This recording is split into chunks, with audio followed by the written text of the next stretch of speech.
అందరికీ హాయ్ అండి. మా మరిది వాళ్ళ ఇంట్లో కూరలు పట్టడం అయిపోయిందండి. ఆ తర్వాత భోజనాలు చేసాము.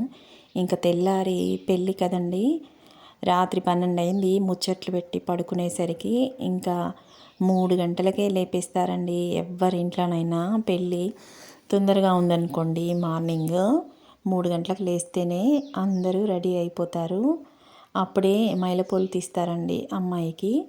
మైలపూలు అంటే పెళ్లి పందిట్లో పూలు పోస్తారు కదండి, ఇంట్లో కూడా అలాగే పూలు పోస్తారు. ఆ తర్వాత 2 పీటలు వేసి పెళ్లి కూతుర్ని కూర్చోబెడతారు. పక్కన తోడి పెళ్లి కూతుర్ని కూడా కూర్చోబెడతారు.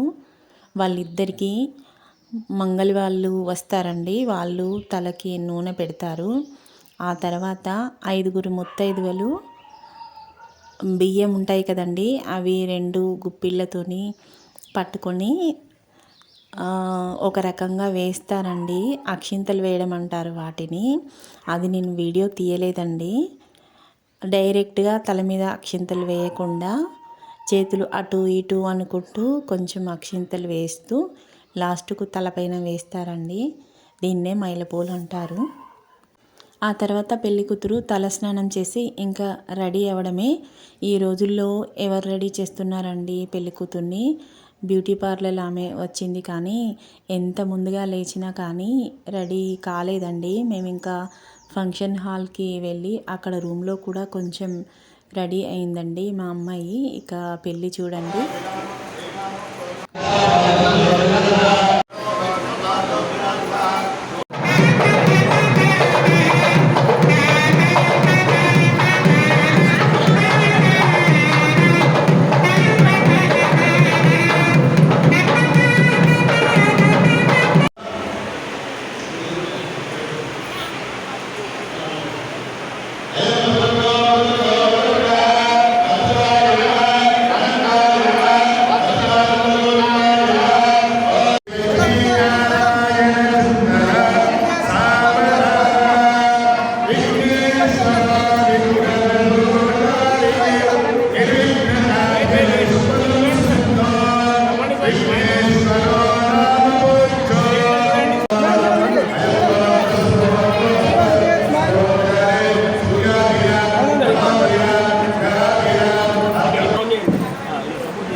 ఇక్కడ నాకు తెలిసిన విషయం మీకు చెప్తానండి.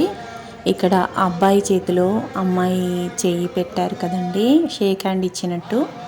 దీన్ని పాణిగ్రహణం అని అంటారండి. పెళ్ళిలో ఇదొక తంతు. చూడండి, అబ్బాయి చేతిలో అమ్మాయిని పెడతారు తల్లిదండ్రులు. దీన్నే పాణిగ్రహణం అంటారు. ఇంతకీ మా వీడియో నచ్చిందా? కామెంట్ సెక్షన్లో తప్పకుండా తెలియజేయండి. మా వీడియో కనుక ఫస్ట్ టైం చూస్తున్నట్టయితే ముందుగా మా ఛానల్ని సబ్స్క్రైబ్ చేసుకోండి. పక్కనే ఉన్న గంట సింబల్ని నొక్కండి. ఆల్ అని వస్తుంది, దానికి కూడా క్లిక్ ఇవ్వండి. అప్పుడే మేము పెట్టే వీడియోలన్నీ మీకు నోటిఫికేషన్గా వస్తాయి. ఉంటా మరి.